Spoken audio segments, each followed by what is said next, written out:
Hi, I'm Mike from 1A Auto. We've been selling auto parts for over 30 years.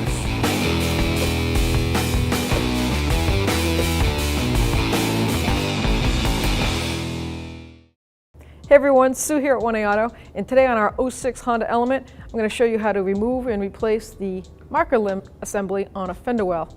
If you need any parts for your car, click on the link below and head on over to 1aauto.com. I'm going to use a body tool. And there's an ear here and an ear right in this area. Down here is a plastic hook. So I think I'm going to try to get this one first. You definitely need a plastic tool because it's not forgiving.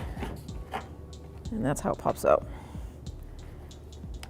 You're going to remove that socket.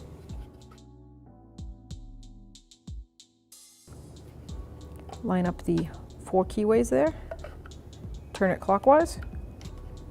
Now to install, I'm going to load this ear tab right down there on that plastic. Push it in. Thanks for watching. Visit us at 1aauto.com for quality auto parts, fast and free shipping, and the best customer service in the industry.